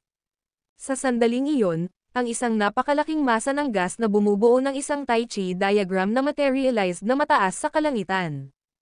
Habang nag-crash ang kulog, isang malilim na figure ng itim at puting kulay ang bumaril mula sa malaking masa ng gas at sisingilan patungo kay Thea. Gayunpaman, ang isang bola ng misteryosong purplish gintong enerhiya ay lumitaw mula sa kahit saan noon. Nag-zoom ito sa pamamagitan ng hangin at nakapaloob sa sarili sa paligid ng Thea. Pagkatapos, nawala ang purplish gold na enerhiya, kasama ang Thea. Ang lahat ng nangyari sa loob ng ilang segundo. Sino ito? Nang ahas silang alisin ang aking bihag. Ang malilim na figure ay nakarating lamang sa lugar kung saan huling nakita si Thea. Ipinapalagay nito ang hitsura ng isa sa mga clan ng Tai Chi at galit na sigaw. Sa kasamaang palad, walang sino man ang sasagutin sa kanya. Hindi rin niya mahahanap ang anumang mga pahiwatig kung saan naipadala si Thea. Samantala, pinapanood ni James ang lahat ng ito mula sa loob ng Horvatat Palace sa Great Historical Land. Nagtagumpay siya sa paghahanap kay Thea kanina. Kapag ginawa niya, ginamit ni James ang bawat paraan na posible upang ihinto ang abductor. Gayunpaman, ang ibang tao ay isang hakbang sa unahan niya. Maaaring gawin ni James ang nais niya sa lupain ng Forlat dahil siya ay halos hindi mapigilan sa puwang na ito. Gayunpaman, sa labas ng lupain ng Forlat, maaari lamang subukan ni James ang kanyang makakaya upang mailabas ang mga kapangyarihan na siya mismo ay hindi sigurado sa kanilang potensyal na salakayin ang kanyang mga kaaway. Mas maaga, pinamamahalaan niyang gamitin ang kapangyarihang nagmula sa pamana ni Emperor Yarden upang patayin si Zachary at durugan ang kanyang kaluluwa. Gayunpaman, nabigo si James na iligtas si Thea. Ang unang purplish red form na lumitaw ay malamang na espiritu ni Morgoth mula sa isang antas ng 5 demonyong katawan. Sa sitwasyong iyon, walang pagpipilian si James kundi upang labanan ang espiritu ni Morgoth na mailigtas si Thea. Kapag si Thea ay lumipad dahil sa lakas ng pagbangga, ang isa sa mga clan ng Tai Chi ay halos nagkaroon ng pagkakataon na makuha siya.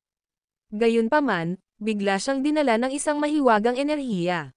Sa paghusga sa reaksyon ng clone, masasabi ni James na ang mahiwagang enerhiya ay kabilang sa tunay na Tai Chi o isang tao mula sa Zymurgy. Sa kasamaang palad, hindi niya maisip ang sino mang gagawin ito.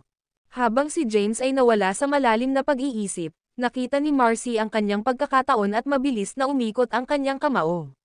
Gumawa siya ng napakalawak na halaga ng kapangyarihan ng purplish ginto at inihagis ito kay James. Kasabay nito, isang bola ng makulay na ilaw ang lumipat sa linya ng paningin ni James at tumigil sa harap ng kanyang mukha. Sa isang instant, ang Lizzie ay naging materialized sa lugar kung saan ang bola ng ilaw. Ginawa niya ang hakbang na Terrace Astride at gumawa ng maraming mga hakbang. Ang pagsabog ni Marcy ng purplish gold na kapangyarihan ay agad na nagyelo sa hangin. Ang masa ng purplish gintong kapangyarihan ay 1 metro lamang ang layo kay James sa puntong iyon. Master, kailangan mong mag-focus. Ito ay isang Soma Declan rango ng rango na iyong kinakaharap, bulalas ni Lizia. Ang kanyang babala ay hinayla si James sa kanyang paggalang. Ipinakita niya ang form ng Dawn Blaze at muling lumitaw bago si Marcy. Manggahas kang hilahin ang isang sneak na pag-atake sa akin. Itinapon ni James ang isang mabibigat na suntok sa tiyan ni Marcy.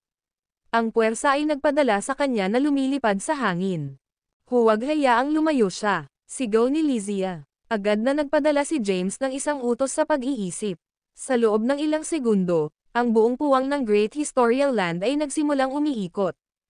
Ang milyon-milyong mga planeta na matatagpuan sa gilid ng kanilang puwang ay nahuli ng apoy habang sila ay hinayla ng puwersa ng pag-ikot. Sa isang sulyap ng isang mata, ang mahusay na lupang pangkasaysayan ay napalibutan ng isang singsing ng apoy. Si Marcy ay nag-iwas lang sa sarili. Bumagsak ang kanyang puso nang napansin niyang nawala ang lahat ng mga ruta ng pagtakas. Nang walang anumang mas mahusay na mga pagpipilian, mabilis na pumasok si Marcy sa ipinagbabawal na dugo at nawala mula sa lugar. Pinaikit ni James ang kanyang mga mata. Tumakbo siya papunta sa ipinagbabawal na dugo. Magaling. Napangiti si Lizia. Mas madali para sa amin na mahuli siya doon. Maaari nating alagaan iyon mamaya. Mahinahon na sinabi ni James, kahit papaano, dapat nating husayin ang mga bagay sa pagkakasunod-sunod ng prioridad. Itinuro ni James ang kanyang tingin sa mga kalalakihan na nakaupo o nakahiga sa sahig. Pagkatapos, lumakad siya sa podium. Ang video na ito ay edited by Urban Storytelling. Kabanata 6758. Ang mga magsasaka mula sa 6 na banal na templo ay natakot sa kanilang mga wits nang makita nilang lumapit si James. Lahat sila ay lumuhad at ibinaba ang kanilang mga ulo. Ang ilan sa kanila ay hindi sinasadya na humawak ng kanilang hininga. Takot na mata. Hindi niya inaasahan ang taong tinitingnan niya ng mas maaga upang magkaroon ng gayong nakakatakot na kapangyarihan. Maging si Marcy, na napili din, ay hindi pinamamahalaang upang ipagtanggol ang sarili mula sa pag-atake ni James. Nawala sa kanya. Pagbati sa napiling isa. Ang unang pangkat ng mga magsasaka na bumati kay James ay magalang ay ang mga kalalakihan mula sa Yunara Temple. Ang mga kalalakihan na ito ay labis na inalog matapos makita ang pagpapakita ng mga kapangyarihan ni James kanina. Agad nilang inilagay ang kanilang mga noo laban sa malamig na sahig bilang isang kilos ng pagsusumit. Ang iba pang mga magsasaka ay mabilis na sumunod sa SOT. Pagbati sa napiling isa, lahat sila ay umawit ng magkakaisa. Gayunpaman, ang kanilang mga nanginginig na tinig ay nagtaksil sa kanilang takot at nerbiyos. Ang mga mapagmataas, makapangyarihang mga magsasaka ng rango ng Declan ng mahusay na lupang pangkasaysayan sa wakas ay natanto ang taong sinusubukan nilang manghuli ay naging isang tao na ang mga kapangyarihan ay hindi mababawas. Ang napiling bago nila ay maaaring wakasan ang kanilang buhay sa anumang sandali kung nais niya. Bukod dito, tanga pa rin nila ang dinukot sa asawa ni James na pilitin siyang isuko ang kanyang sarili. Ito ay sa sandaling ito ay napagtanto nila kung gaano kaloko at walang muwang na sila ay pumili ng isang away sa isang tao na hindi nila dapat magkaroon. Alin sa inyo ang nakunan ng aking asawa? Huminto si James sa harap nila at nagtanong.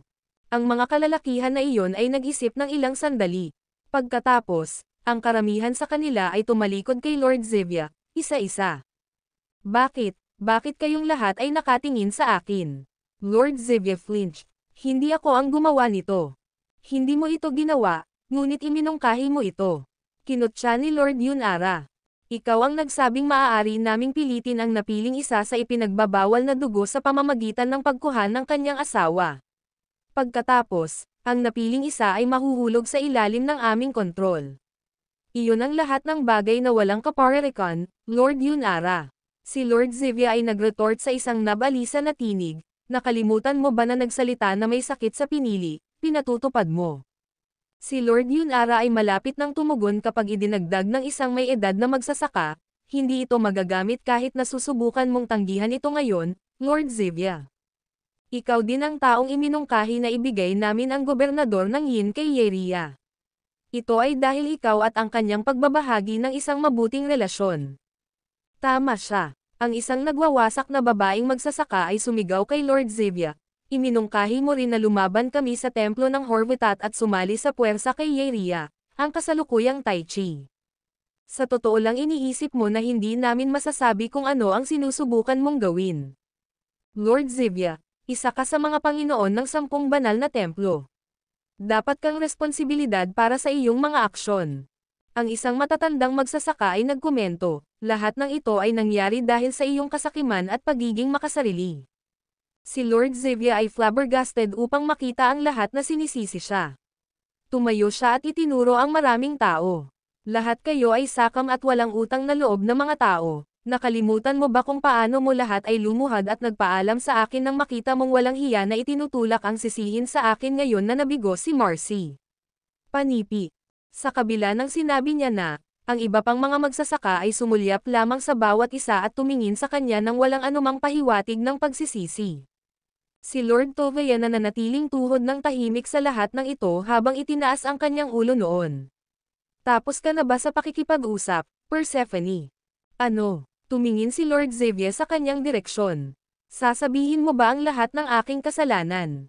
Lord Tovea snickered. Nakarating siya sa kanyang mga paa at yumuko ng bahagya kay James. Pinili, mayroon akong ilang mga katanungan para kay Lord Zevia. Papayagan mo ba akong tanungin sila?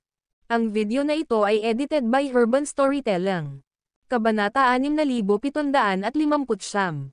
James ay nag-furrow ng kanyang mga browser. Gayunpaman, binigyan niya ang pahintulot ng matatandang Ginoo sa isang maikling sandali.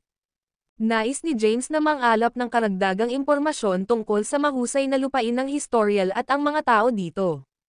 Ang mga kalalakihan na ito ay may eksaktong impormasyon na gusto niya. Matapos matanggap ang pahintulot, tumingin si Lord Tovea kay Lord Zevia. Persephone, mayroon akong 3 mga katanungan para sa iyo. Una, ano ang iyong relasyon kay Yeria? Bakit ka nasusuportahan ng pagiging Tai Chi? Pangalawa, ang pagtitipon ba sa 49 na langit ay isang balangkas na idinisenyo upang ibagsak ang 10 banal na mga templo? Nalaman mo ba ito? Pangatlo, sinabihan kaming gamitin ang pangalan ng Horvatat Temple bilang isang takip sa pangangaso sa napiling isa na nabubuhay din. Kailangan pa nating dalhin ang kanyang asawa. Sino ang eksaktong nagbigay sa iyo ng mga ideyang ito o mga order? Inayos ng iba pang mga magsasaka na si Lord Zevia na may matinding titig habang nakikinig sila sa mga tanong ni Lord Tovea. Parang handa na silang mag-pounce sa kanya. Samantala, si Lord Zevia ay lumitaw ng higit pa at mas nababahala sa pakikinig sa mga tanong na iyon. Mabilis siyang lumuhad. Pinili, hindi ka dapat mahulog para sa lahat ng bagay na walang kaparirikan. Hindi iyon ang katotohanan. Hindi ko pa. Sapat na. Pinutol siya ni James. Sinusuri ko ang iyong mga alaala sa kaluluwa o linisin mo ang iyong sarili. Makakaapekto rin ito sa nangyayari sa Tonataya Temple. Nagyelo si Lord Zevia. Pagkatapos, siya ay bumagsak sa sahig na may isang asya na mukha.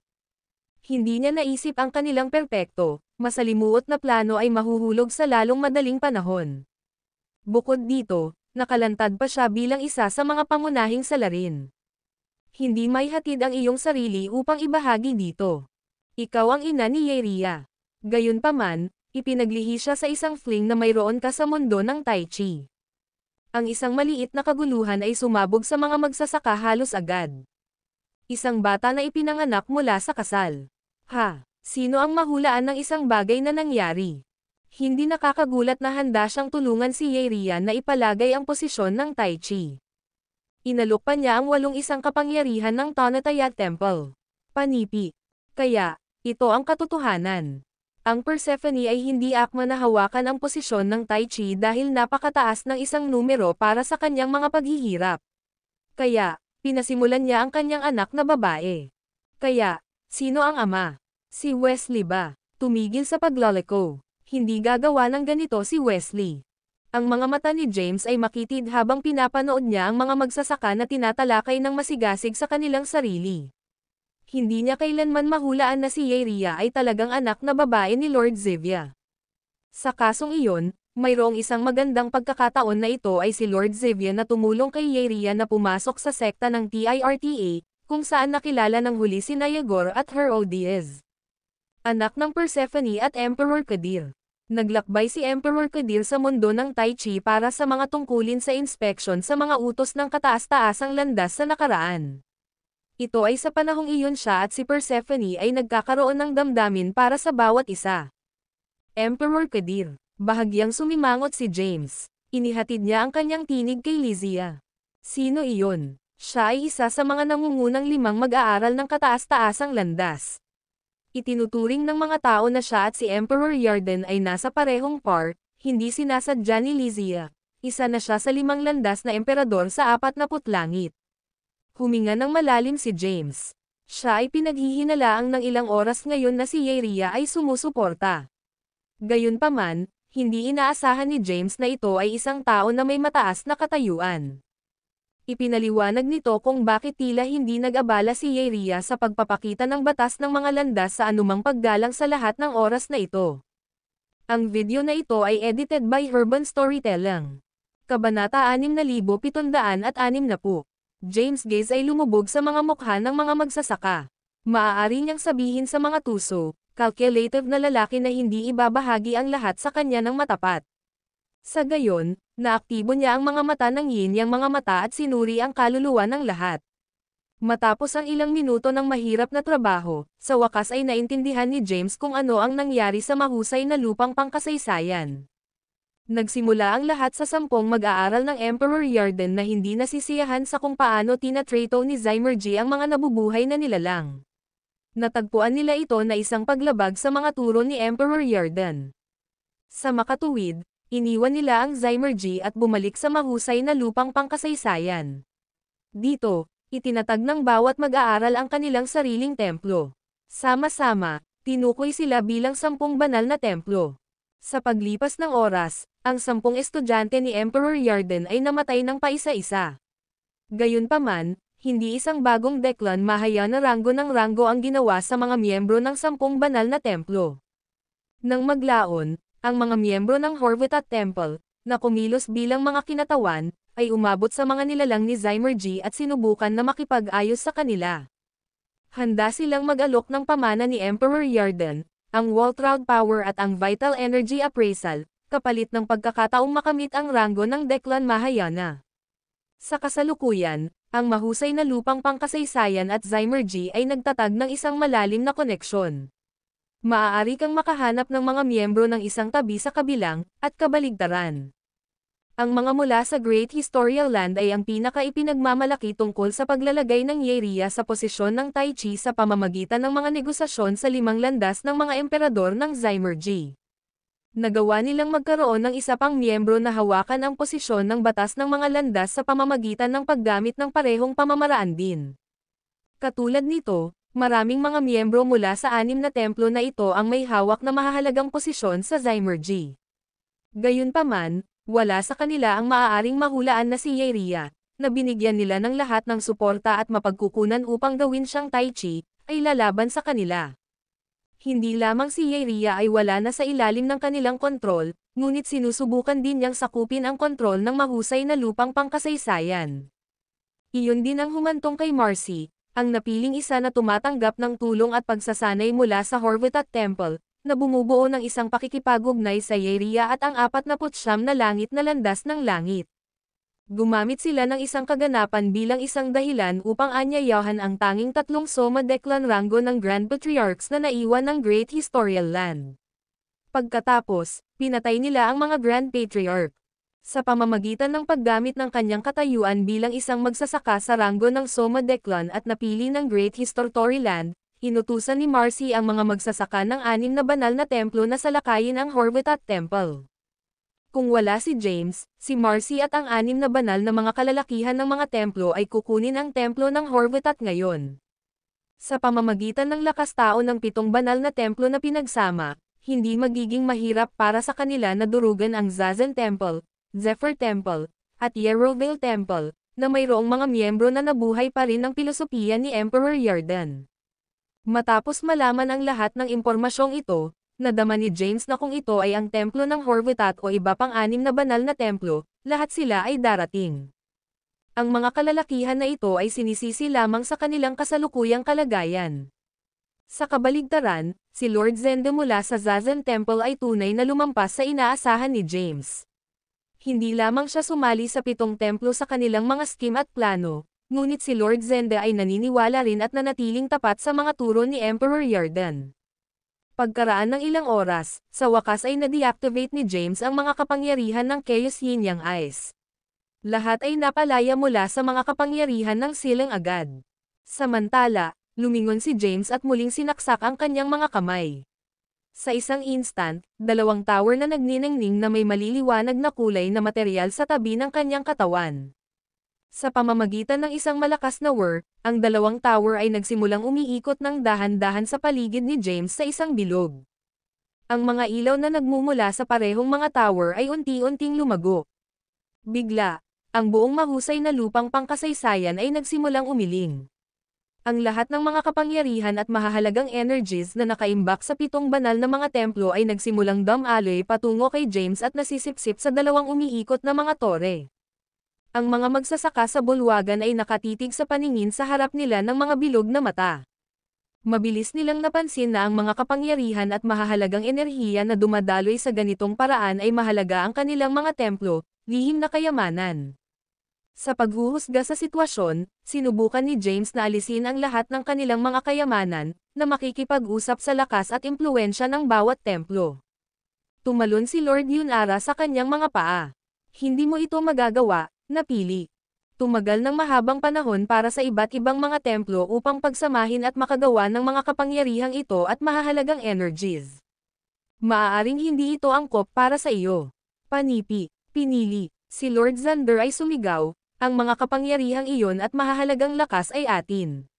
Kahit na ang mga mula sa Zymergy ay hindi pinapayagan na ilayo sila sa atin. Sino ka sa? Bago siya makatapos, itinaas ni James ang kanyang kamay at nagpadala ng 2 pagsabog ng mga kapangyarihan ng dugo sa Lord Yunara at gintong katawan ni Lord Yunara at Lord Xander. Isang madugong butas ang ginawa sa bawat dibdib ng mga kalalakihan. Pagkalipas ng ilang segundo, sumabog ang kanilang mga katawan, na sinundan ng kanilang malaking bola ng enerhiya ng kaluluwa. Ang tanging mga bakas na naiwan ng mga kalalakihan ay ang kanilang mga punit na bahagi ng katawan at ang mga bloodstains sa sahig.